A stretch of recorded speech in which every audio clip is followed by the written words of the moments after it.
Então, hoje, dando continuidade ao reino protista, como nós dissemos no início, nós vamos ver as 4 principais classes, né? Dos sarcodinas, que são os ameboides, dos flagelados, que são a superclasse mastigófora, e nós vamos ver os ciliados da superclasse ciliófora e vamos ver também os esporozoários, que são da superclasse esporozoa. E hoje nós vamos detalhar aqui os mastigóforos, que são aqueles que têm como mecanismo principal de locomoção os flagelos, né? Ou seja, são os protistas flagelados. Daqui a 15 dias, quando nós tivermos o nosso próximo encontro, eu acredito que nós já vamos finalizar o conteúdo, certo? Que a gente já vai conseguir ver tanto os ciliados como os esporozoários na mesma aula, porque eles têm bem menos conteúdo do que os ameboides, do que os flagelados. Então, a gente consegue ver na mesma aula o conteúdo de ciliados e dos exclusivamente parasitas, dos esporozoários. E aí a gente finaliza o conteúdo. Se vocês quiserem, a gente dá uma pausa aí, porque já que a gente se encontra a cada 15 dias, em vez da prova ser 15 dias depois da nossa última aula, que ela seja um mês depois, né? Passando outros 15 dias, um mês depois da nossa última aula. Aí vocês que vão decidir, certo? Então vamos lá detalhar os mastigóforos. Então, quais são os conceitos gerais que envolvem essa superclasse, né? Então, a classe mastigófora, ela vai incluir todos os protozoários com flagelos como principal organela locomotora, certo? Normalmente, os flagelos localizam-se na parte frontal da célula, mas tem algumas espécies que têm o corpo totalmente coberto por flagelos, certo? Então, a gente vai ver alguns exemplos mais à frente da aula, em que nós vamos ver que tem uns que têm essa posição central no organismo, outros que têm um posicionamento lateral, que possuem 2 flagelos, que possuem 4 flagelos, certo? Então, isso vai variar, mas normalmente os flagelos se localizam aí nessa parte frontal, também em uma região de extremidade, como mostra a figura, e realiza através da contração e espiral, que a gente também já discutiu lá na aula de arquitetura, o movimento desse organismo. Mas também podemos ter saindo da lateral, saindo do ápice, certo? Então, essa é a estrutura básica de um mastigófora, em que a gente tem aqui a membrana plasmática, e aí nós vamos ter aqui a película recobrindo. Vamos ter as organelas, né? Mitocôndria, retículo endoplasmático, aparelho de Golgi. Algumas vão ter cloroplastos ou outros tipos de plastos. Vamos ter os vacúolos, né? Os vacúolos digestivos, os vacúolos contráteis. Os vacúolos contráteis, né? Que vão estar relacionados à osmorregulação. Aqui na extremidade do flagelo, nós vamos ter os corpúsculos basais, que é de onde o flagelo vai partir.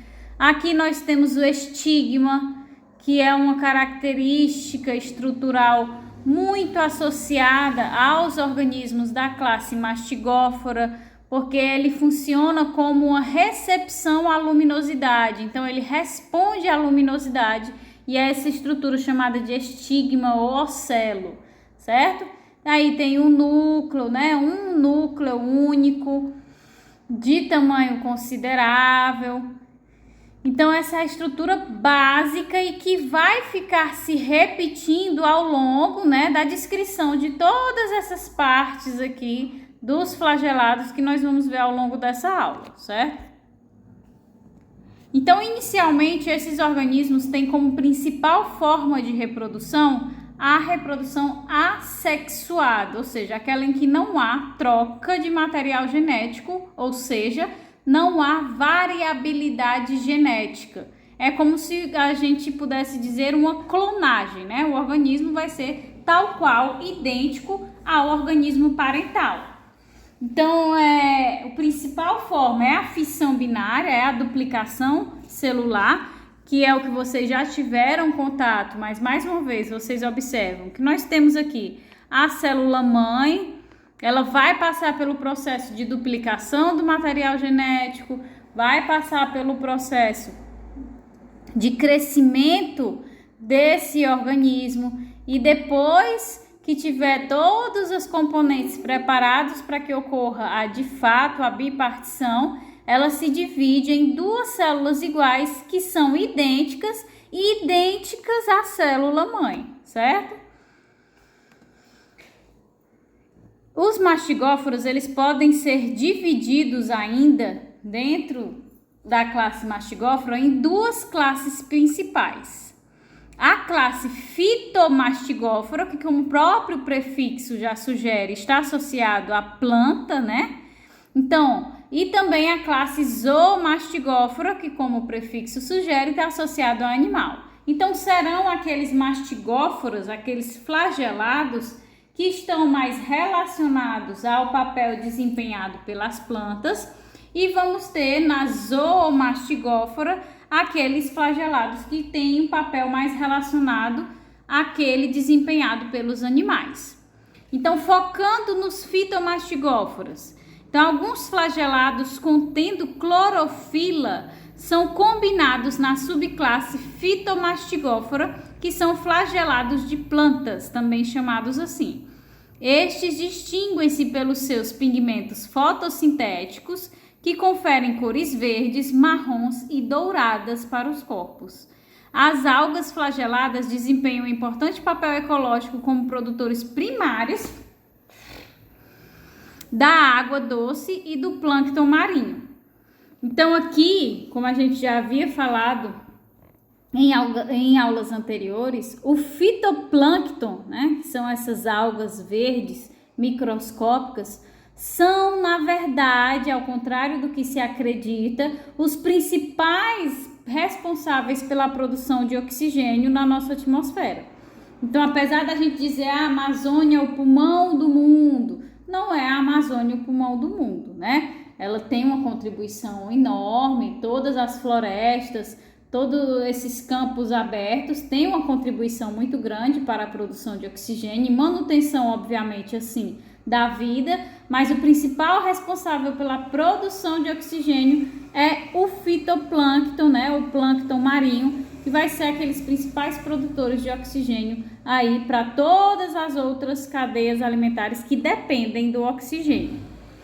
Então, a principal característica que vai diferenciar os flagelados nessa subclasse fitomastigófora é justamente a presença dos plastos. Esse aqui de coloração verde, obviamente, vai ter a presença de cloroplastos. Por quê? Porque são plastos que contêm o pigmento clorofila.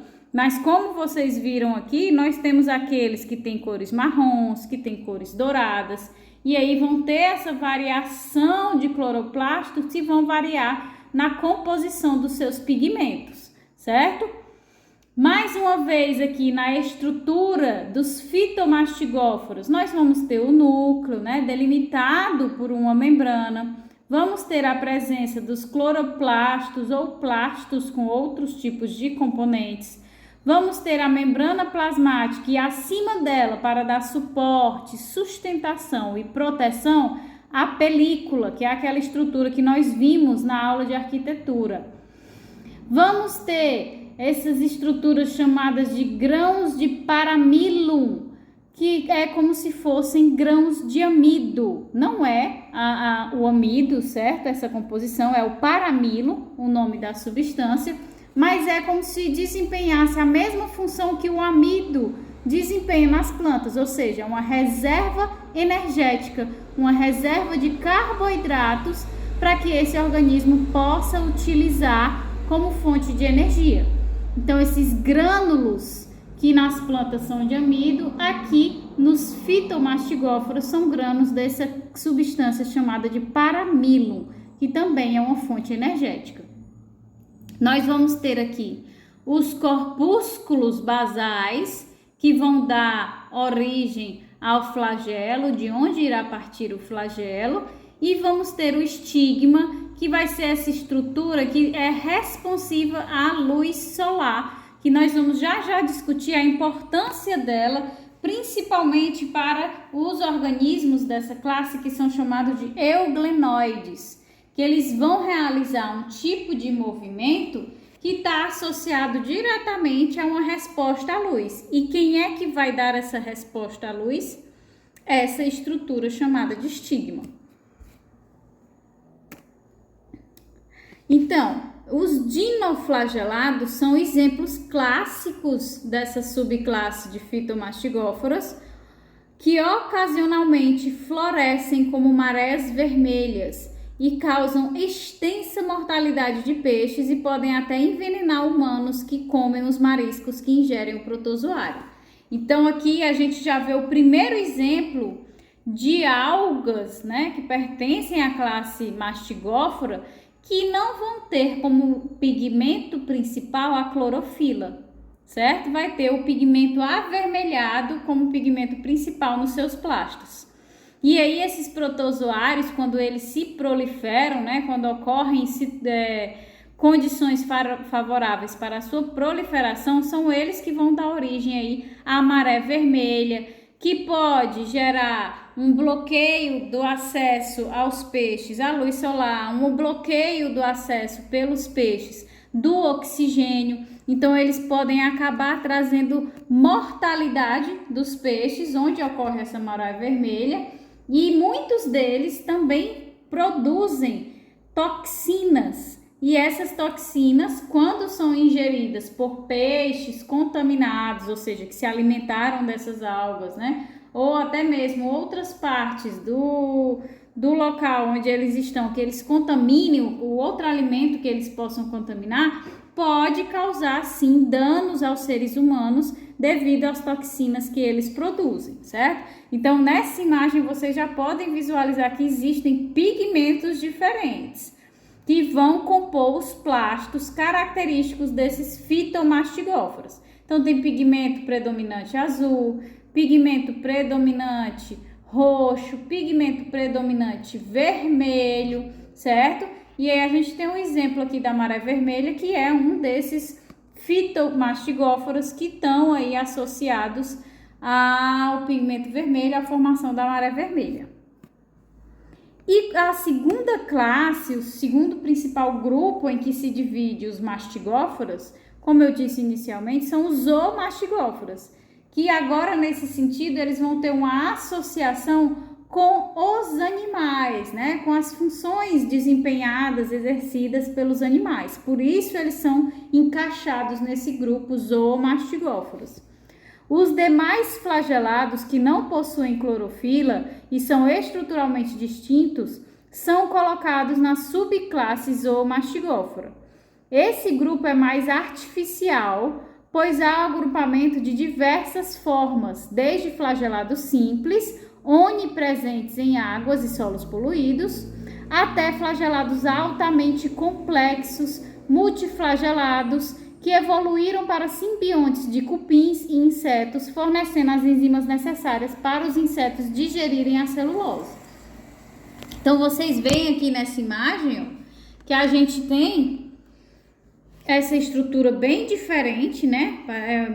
Tem um cone e tem uma protuberância. Aqui já é uma estrutura mais circular, que se distancia da uniformidade da estrutura e da morfologia dos fitomastigóforos. Os fitomastigóforos têm o aspecto que vocês visualizaram aí nessa imagem anterior. Eles têm como predominância uma estrutura mais retilínea, né? Mais extensa, e partindo um único flagelo da sua composição. Eles têm como predominância esse estilo de estrutura aqui, um organismo retilíneo partindo um único flagelo da sua estrutura. Já os zoomastigóforos, não, eles já vão ter vários flagelos partindo da sua estrutura, né? Já vão ser multiflagelados, como está aqui, vão ter outras estruturas, morfologias diferentes, e estão todos associados nesse mesmo agrupamento, nessa mesma subclasse. Então, os zoomastigóforos têm alguns parasitas importantes que pertencem a esse grupo, como os flagelados que invadem os tecidos humanos e causam doenças graves, como a doença do sono, que é causada por um tripanossoma, né?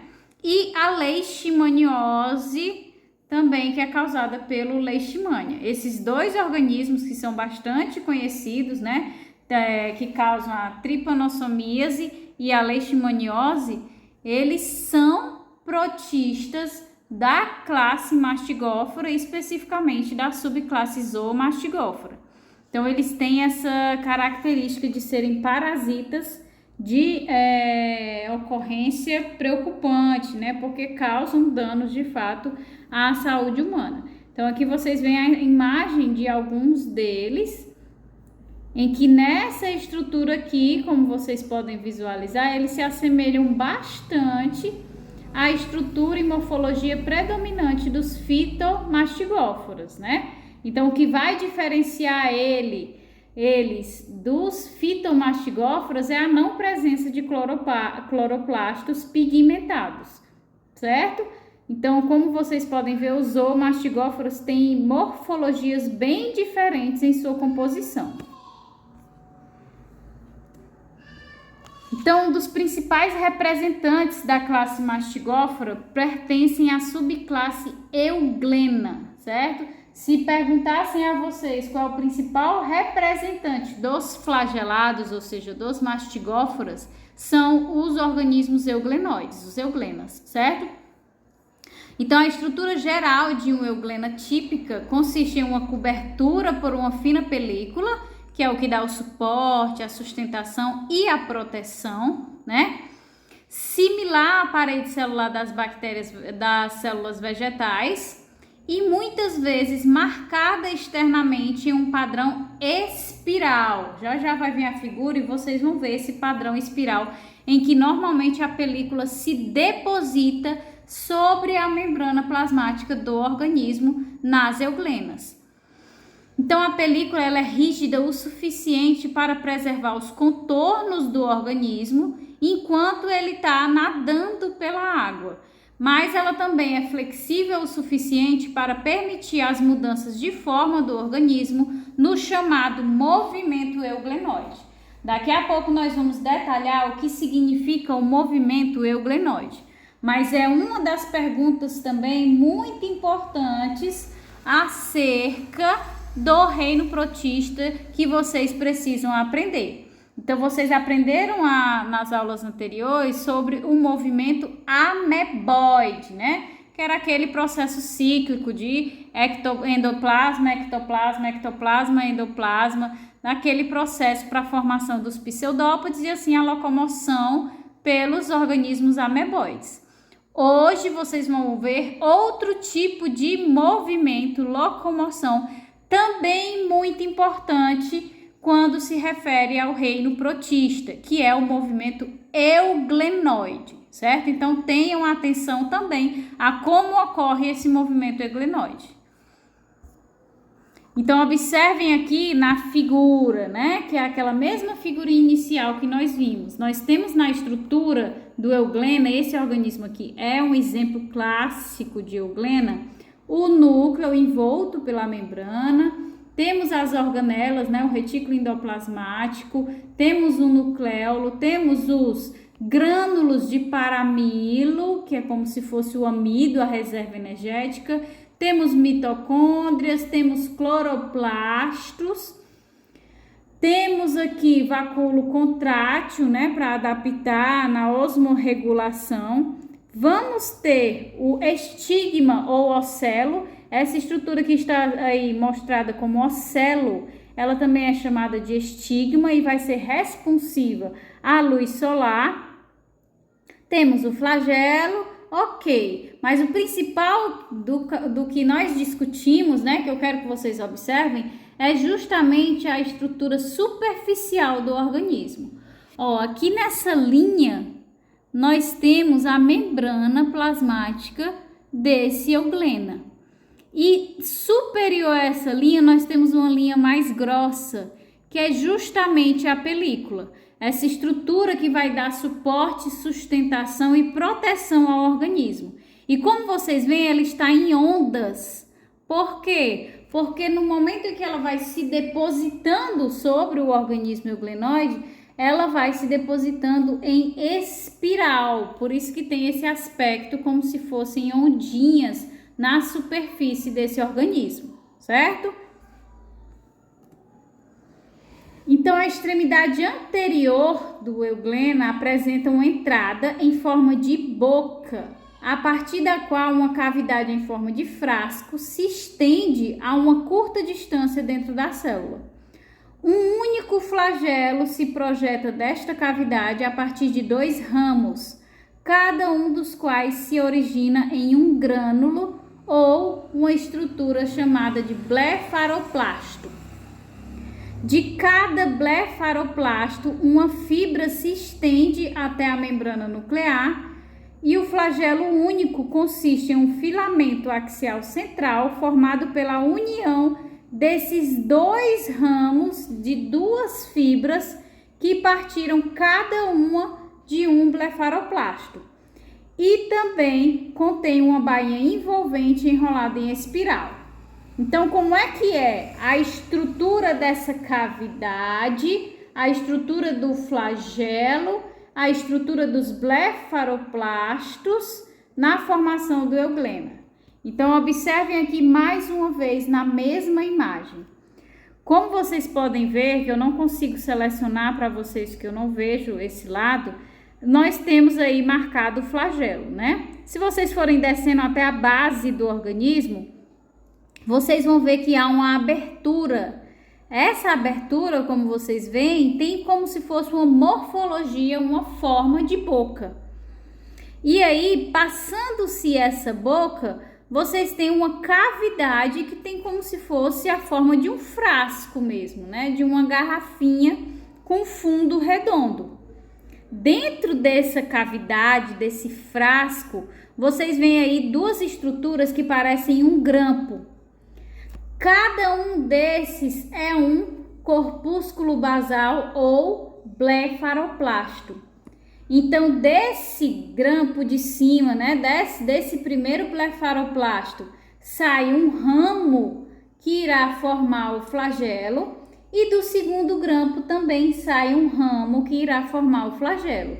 E aí, o que é que acontece nessa região gordinha, onde esses 2 blefaroplastos se unem?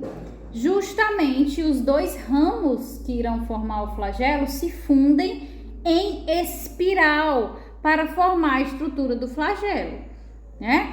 Lembrando lá da aula de arquitetura, né, que a estrutura microscópica desse flagelo, a parte interna, vai ser composta pelos microtúbulos, né? Aqueles pares de microtúbulos centrais e os 9 dípletes, os 9 pares que estão em torno do flagelo todo, formando as fibras que vão dar origem ao flagelo, certo? Mas aqui na aula de hoje, como vocês já viram como é a estrutura microtubular do flagelo, o que eu quero que vocês atentem é a parte basal da formação desse flagelo. E como é a parte basal da formação do flagelo? Nós temos aí uma cavidade em forma de frasco e nessa cavidade estão inseridos 2 corpúsculos basais ou 2 blefaroplastos, né? Que parece um grampo mesmo, né? Um alfinete que tem essa cabeça que é onde eles se unem e as 2 perninhas que estão saindo aí são os 2 blefaroplastos. De cada blefaroplasto vai sair um ramo para formar o flagelo. Nessa cabeça gordinha aí, esses 2 ramos vão se fundir em espiral para dar origem ao único flagelo, certo? Então, o que eu quero que vocês compreendam é a base que forma, que sustenta o flagelo, que é justamente os 2 blefaroplastos, que vão ficar aí, ó, vocês podem observar que eles estão presos na membrana do organismo, né? Eles atravessam a membrana do organismo, então eles ficam presos e ajudam a sustentar o flagelo, bem como são responsáveis porque se eles estão imersos na membrana do organismo, quando esse flagelo se movimentar, a vibração de movimentação dele vai acarretar em uma vibração na estrutura, na membrana do organismo. É assim que ele vai conseguir se movimentar, certo? Então, nos euglenas, a cavidade da qual o flagelo se estende não funciona como boca ou esôfago, né? Ele não vai receber alimentos aí nessa cavidade que ocorre a formação dos flagelos. Porque eles são organismos holofíticos, ou seja, fotossintéticos. Por isso que eles têm aqui os cloroplastos, certo? Então, outros flagelados relacionados que ingerem e digerem alimentos, uma abertura similar, ela pode ser chamada de boca e pode estar presente em outros flagelados, mas não nos euglenas, certo? Nos euglenas, essa cavidade, ela está relacionada apenas com a saída do flagelo. Observem aqui, ó, que eu não consegui mostrar na figura anterior, mas aqui eu consigo mostrar para vocês. Essas duas estruturas são os blefaroplastos ou corpúsculos basais, certo? O ramo de flagelo que parte desses corpúsculos basais vai se infundir nessa parte gordinha aqui, ó. E é a partir dela que eles se fundem em espiral para formar a estrutura do espiral, do flagelo, que vai ajudar na locomoção do organismo, certo? Então, nas euglenas, na extremidade anterior da célula, os vacúolos aumentam e coalescem periodicamente, formando um vacúolo contrátil. Os vacúolos eliminam o excesso de água da célula e, incidentalmente, expulsam excrementos solúveis na água. Então, os vacúolos contráteis nos euglenas, eles vão ter, além da função da osmorregulação, né, que nós vimos lá na aula de arquitetura, o funcionamento desses vacúolos, eles vão acumulando água, e aí, quando eles ficam muito cheios, eles despejam essa água no meio externo ao organismo. Então, o organismo, por mais que ele absorva a água, essa água não vai danificar a sua estrutura, porque ela vai sendo acumulada, armazenada no vacúolo contrátil. Então, ele vai e libera essa água no meio externo para manter a osmorregulação do organismo. Mas, ao mesmo tempo em que ele está mantendo a osmorregulação, ele também está realizando a excreção. Aquilo que não for digerido nos vacúolos digestivos vira excreção, né? Vira excretas. Esses excretas, eles podem ser diluídos na água contida no vacúolo contrátil e quando ele libera a água para manter a osmorregulação, ele acaba expulsando também os excretas, realizando também o papel de excreção. Nas euglenas existe uma massa pigmentada de vermelho na extremidade anterior do organismo que é chamada de estigma ou ocelo ou mancha ocular. E é uma organela sensível à luz, que permite a movimentação do organismo em direção à luz. Então, aquela estruturazinha que eu vinha mostrando para vocês, já destacando, né, que são várias bolinhas que tem essa pigmentação avermelhada, é justamente o estigma ou ocelo ou mancha ocular, que é sensível à luz. Então, é graças à recepção do sinal luminoso por essa estrutura que o euglena ele vai se mover em direção a determinada intensidade de luz ou se afastar de determinada intensidade de luz. Por exemplo, os euglenas, eles realizam melhor a sua função, como vocês viram anteriormente, eles são organismos fotossintéticos, ou seja, que fazem fotossíntese. Eles realizam melhor a função de fotossíntese em intensidades de luz solar de média a baixa. Quando eles estão em intensidade de luz solar muito alta, eles começam a ter danos às suas estruturas, certo? Então, quando o estigma recebe um sinal luminoso de intensidade de luz solar alta, ele sinaliza para o euglena para se afastar, para fugir da direção daquela intensidade de luz solar alta.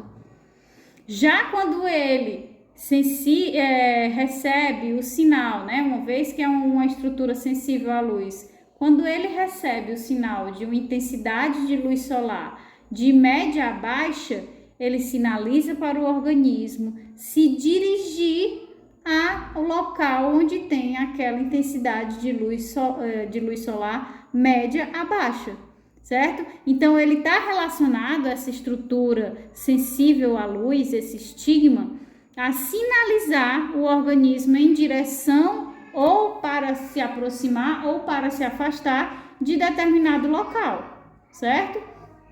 Como são organismos fotossintéticos, é se aproximar da intensidade solar que ele vai ter uma ação mais eficaz e se afastar do local em que ele vai ter uma intensidade, que ele vai ter uma ação melhor, porque vai estar numa intensidade de luz solar média a baixa. Ou se afastar quando ele quando ele percebe uma intensidade de luz solar muito elevada que vai prejudicar suas estruturas.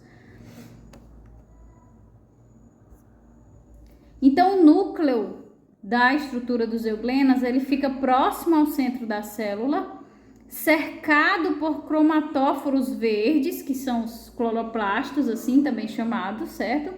Que vão preencher todo o citoplasma. Como vocês veem aqui, a gente tem uma predominância de todas as estruturas que nós percebemos nos euglenas, né? E também lá nos fitomastigóforas. O que predomina dentro desses organismos que têm relação com a fotossíntese é a presença dos plastos. No caso dos euglenas, dos cloroplastos, certo? Então, a gente tem uma predominância dessas organelas dentro desse organismo. Os cloroplastos, eles vão conter clorofila como pigmento predominante e são responsáveis pela cor verde desses organismos, pela cor verde dos euglenas. Obviamente, se eles têm a predominância do pigmento clorofila, e a clorofila, né, não é que ela seja verde, né, ela reflete a luz verde, vocês entendem isso, mas a gente coloca que ela é verde, então o organismo tem essa coloração esverdeada, certo? Assim como as plantas. As plantas, elas têm inúmeros cloroplastos, em que a predominância de pigmentos é de clorofila. Então, por isso que as plantas têm a coloração esverdeada, certo? Porque reflete a cor verde quando ele está dissipando os raios solares. Então, essa clorofila é comparável com a das células verdes das plantas, que foi o que eu acabei de dizer.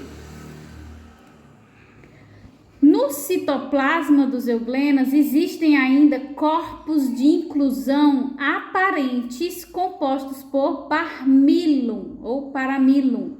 Este é um complexo de carboidrato relacionado ao amido da mesma família e são reservas alimentares armazenadas, né? Então, a gente ajuda a reforçar a informação que eu já havia passado a vocês. Esses grânulos aqui de parmilo ou paramilo são reservas energéticas que funcionam da mesma forma como os grânulos de amido funcionam nas plantas. São puramente reservas energéticas e têm o mesmo tipo de estrutura. São polissacarídeos, né? São carboidratos mais complexos que vão ajudar aí na reserva energética desses organismos. E aqui nós chegamos em como esses organismos vão se movimentar. Vocês acabaram de ver que esses organismos possuem uma estrutura, né, o estigma, ou o ocelo, ou a mancha ocular, que ela é sensível à luz. E como eu disse para vocês, essa estrutura, quando ela sente, né, quando ela tem a sensibilidade de um local que tem uma intensidade de luz solar muito elevada, ela sinaliza para que o organismo se afaste, para que ele não tenha danos em sua estrutura.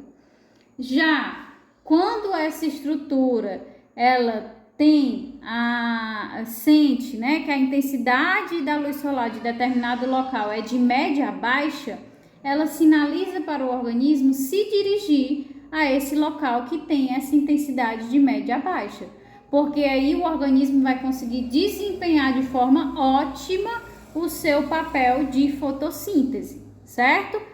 Então, como é que ele vai se afastar ou se aproximar, dependendo da sinalização dada pelo estigma?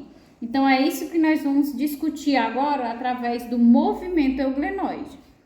Então, as euglenas se movimentam por expansões e contrações da célula, que são os chamados movimentos euglenoides. Estes não são interpretados como relacionados à locomoção progressiva. A locomoção progressiva ela é provocada pela ação do flagelo. Quando o flagelo bate, ele impulsiona o organismo em curso espiral, girando sobre seu longo eixo, e por esses movimentos do corpo celular e pela natação em espiral, o organismo reage a uma variedade de estímulos. Por exemplo, predador, ele quer se afastar, então o flagelo ele vai ser ativado, né? Vai contrair os microtúbulos dos quais ele é formado e vai ativar o movimento espiral que move o organismo em um único eixo. O que é que isso significa, professora? Ou o organismo vai subir ou o organismo vai descer. Ele não consegue girar o organismo, o movimento flagelar não consegue girar o organismo. Então, ele gira no eixo, ele tem um movimento espiral no eixo. Então, ou o organismo sobe ou o organismo desce. Então, o que é que acontece? Algumas observações experimentais, né, mostram que uma euglena que se move em direção a uma fonte de luz, ela vai mudando gradualmente sua direção quando a direção da luz vai sendo alterada. E assim continua até se orientar positivamente em direção à luz. Então, o que ele coloca aqui é, por exemplo, o organismo está aqui, né? Ele está parado bem no centro. Vamos supor que a luz está aqui na região superior direita, né? A minha direita e esquerda de vocês. Então, experimentalmente, se eu mudar essa luz de posição, se eu trouxer ela para cá, para a região superior direita de vocês, né? Então, ele tem a capacidade, o euglena, de se mover em direção, né? Mudar sua posição para essa luz, certo? Se ele vai se aproximar ou se afastar dessa luz, aí já é o movimento do flagelo. Mas a capacidade que ele tem de sair do centro e mudar sua posição para uma posição mais lateralizada é já aí devido ao movimento euglenoide. Então, o movimento do flagelo em espiral desloca esse organismo em linha reta, ou ele sobe ou ele desce da posição que ele está. Então, se ele estiver na posição, vamos colocar assim, com a cabeça para cima, ou a cabeça dele sobe ou a cabeça dele desce. Se ele estiver inclinado, né? Se ele estiver em diagonal, a cabeça dele estiver em diagonal, ou a cabeça dele vai subir ou vai descer. Se ele estiver de cabeça para baixo, né? Se a cabeça estiver para baixo e o flagelo ativar, ou ele vai descer, a cabeça vai descer, ou ela vai subir, certo? Então, ele só se movimenta em uma linha. Ele não muda a posição do corpo do organismo. O responsável por mudar a posição do corpo do organismo vai ser o movimento euglenoide, certo?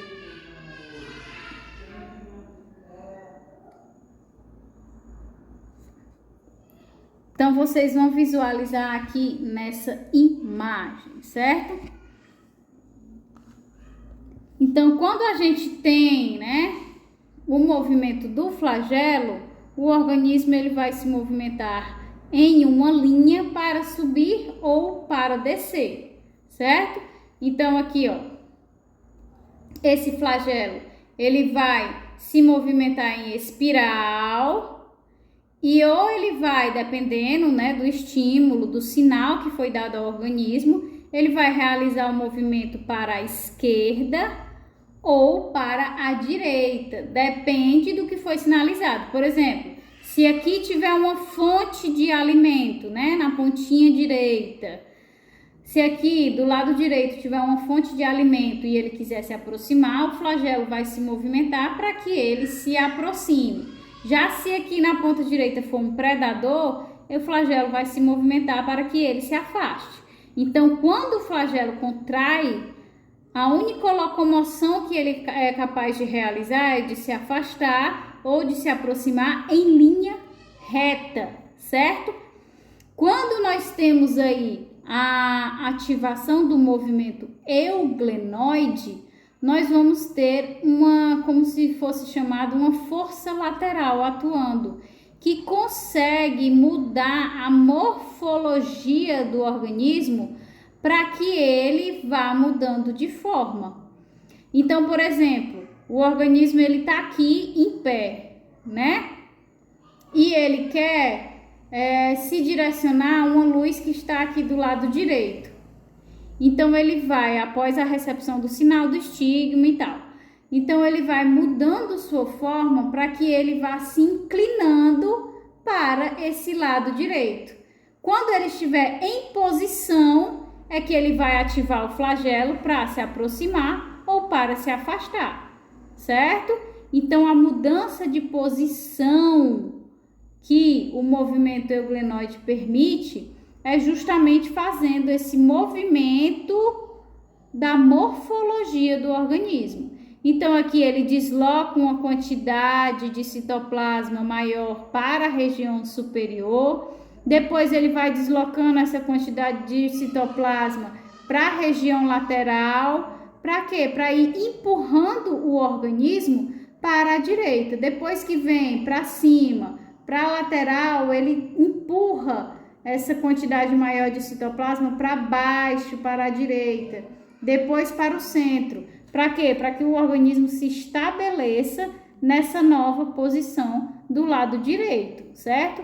Então, o movimento euglenoide, ele é um movimento do próprio organismo. Ele vai ali mexendo na sua estrutura membranar, através aí do ciclo do citoplasma desse organismo. Então, é o fluxo do citoplasma que vai fazer ele mudar de local, de forma. E o fluxo do flagelo vai fazer ele se aproximar ou se afastar em linha reta, dependendo do que ele quiser fazer. Se ele quiser se aproximar do alimento ou se afastar de um predador, por exemplo, certo? Então, o movimento realizado nos euglenas pelo flagelo é unidirecional. Ele só segue uma direção, certo? É um movimento em espiral que pode tanto afastar como aproximar em uma direção. O movimento euglenoide, ele consiste aí de movimentar o citoplasma do organismo para exercer uma pressão que vai fazendo ele mudar de posição. Então, se ele está reto e quer ficar na diagonal, esse citoplasma ele vai empurrando, vai exercendo uma pressão lateral para que ele vá mudando a sua posição, certo? E quanto à nutrição, né? Como já dito a vocês, a nutrição das euglenas ela é holofítica, né? Ela é um organismo fotossintético como as plantas verdes. Então, é um organismo capaz de produzir seu próprio alimento. No entanto, quando elas estão no escuro, né? Obviamente, não tem mais a fonte de energia para a fotossíntese, que é a luz. Quando as fontes de energia armazenadas acabam, ou seja, os grânulos de parmilo, eles podem ingerir comida e formar os vacúolos alimentares, certo? Através de nutrição saprozóica, ou seja, são organismos decompositores de matéria morta, né? Então, eles conseguem no escuro, quando eles não têm mais fonte de energia disponível, não tem mais lá os grânulos de armazenamento de energia, os grânulos de parmilo, eles começam então a se alimentar normalmente como os demais flagelados fazem, né? O processo de endocitose, seja por fagocitose, seja pinocitose. Então, eles vão pegar e fazer a endocitose daquele alimento, formando a vesícula alimentar, o vacúolo alimentar. Mas a gente destaca que eles vão se alimentar de comida em decomposição, ou seja, de matéria orgânica morta, certo? Não vão ingerir organismos vivos. Como em muitos outros protozoários, o ciclo de vida de algumas espécies de euglena inclui uma fase ativa, durante a qual o organismo se move, e uma fase dormente, durante a qual o organismo fica dentro de um cisto e não se move. Até onde se sabe, não há reprodução sexuada em euglenas, embora a produção de gametas e a fecundação sejam bem conhecidas em outros flagelados. Mas nas euglenas, recordem, nós estamos tendo uma aula de flagelados no geral. Nos flagelados, como nós vimos no início da aula, a reprodução predominante é ali a assexuada por fissão binária, certo? Mas existe a reprodução sexuada com formação de gametas, né? Fecundação, certo? Mas as euglenas não. As euglenas, elas não vão ter reprodução sexuada, só a reprodução assexuada, ok? E muitas têm, muitas não, né? E elas têm uma fase de vida ativa, na qual elas se movimentam, se locomovem, e tem a fase dormente, em que elas perdem o flagelo e se tornam um cisto, né? Para que elas possam aí habitar quando as condições forem mais favoráveis. Então, esse foi o final da aula.